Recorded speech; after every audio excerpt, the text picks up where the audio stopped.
Halo, saya Mutiara Fitri Brosari Asibuan dengan NIM 20020010038. Di sini saya akan menjelaskan tentang pembahasan kita itu krustasea. Nah, pada krustasea ini dia berada pada habitat padang lamun, mangrove dan juga pesisir pantai. Nah, contoh dari krustasea itu yaitu yang pertama ada lobster, udang, kepiting, teritik dan yang lain-lain.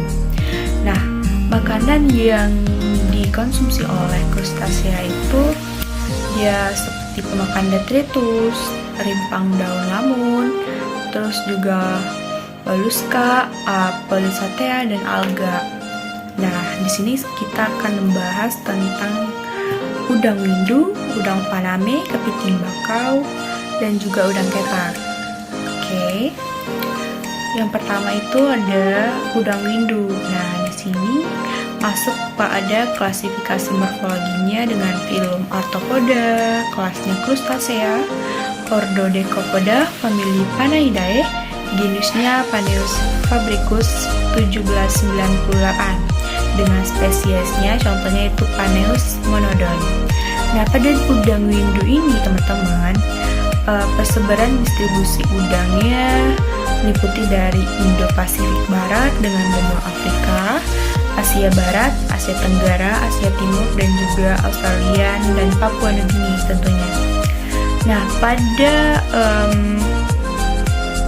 di sini teman-teman juga bisa lihat bahwa bagian dari udang bisa teman-teman lihat ada sepatolorak, abdomen, atenules. Nah, teman-teman bisa lihat dari gambar yang tersedia ya.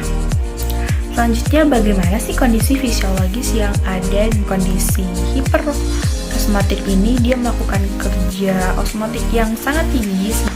Jadi semakin jauh osmotiknya itu, maka dia memerlukan energi yang semakin tinggi. Nah, akibatnya kondisi fisiologisnya itu jika perubahan salintas media menyebabkan fluktuasi osmolitas hemolis osmotik udang yang mengakibatkan udang berada pada kondisi ketidakseimbangan osmotik ya. Yang kedua, kita bahas tentang kepiting bakau. Nah, dengan klasifikasi kingdomnya Animalia, filumnya Arthropoda, tapi teman-teman dengan genusnya Cilia dan spesiesnya Cilia serrata. Nah, jadi di sini morfologinya kepiting jantan, organ kelaminnya berbentuk segitiga yang sempit dan agak melincing di bagian depannya. Nah, sedangkan pada betina dia berbentuk segitiga yang relatif besar dan di bagian depannya agak tumbul atau lonjong. Nah, teman-teman bisa lihat nih bagian morfologinya ada nama-nama lengkapnya ya teman-teman. Ya, di mana aja sih distribusi kepiting bakau? Nah, di Indonesia ini terdapat pada Papua hingga Sumatera. Nah, ada juga dari Samudra Pasifik, terus Samudra Hindia Barat ya. Dengan kondisi fisiologisnya itu suhu air, kepiting bakau ini memiliki suhu optimum sekitar 25 hingga 35 derajat Celcius dengan menurut FAO 2011. Nah, dengan salinitasnya yaitu dari 10 hingga 25 ppt dengan Krabbe. Nah, kondisi jika dia stres itu dapat menurunkan imunitas dan dapat menyebabkan kematian hewan. Oke, kita lanjut ke udang faname ya teman-teman. Klasifikasinya sama dengan kita ambil genus Lithopaneus dengan spesies Lithopaneus faname. Nah, udang faname ini ternyata dia suka hidup pada kedalaman kurang dari 70 meter. Nah, udang faname ini bersifat nocturnal, dangannya itu aktif mencari pada malam hari. Nah, dengan penyebarannya itu, loncatan betina yang secara tiba-tiba mengeluarkan sel-sel telur, kemudian udang jantan yang mengeluarkan sperma, sehingga sel telur itu dan sel sperma bertemu hingga menjadi sebuah anakan. Nah, itulah bentuk dari penyebaran dari udang faname ya teman-teman. Nah, sekarang kita lanjut kepada morfologinya.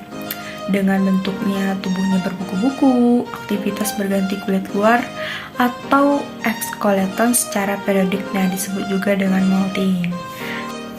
Oke, untuk bagian morfologinya, bagian tubuhnya itu digunakan untuk makan, bergerak, menenangkan diri ke dalam lumpur, menopang insang dan organ sensor.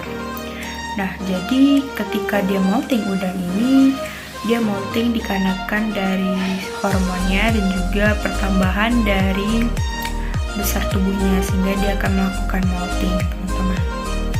Oke, yang terakhir kita bahas tentang udang ketak, dimana klasifikasinya itu ordonya masuk Stomatopoda sub, ordonya familinya Squilidae, genusnya Harpyoscylla, spesiesnya Harpyoscylla rapidae, dan nama lokalnya itu udang ketak.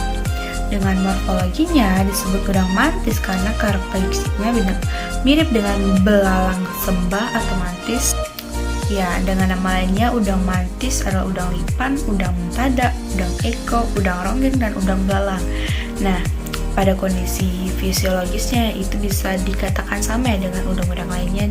Oke, sekian dari penjelasan saya. Assalamualaikum warahmatullahi wabarakatuh. Bye.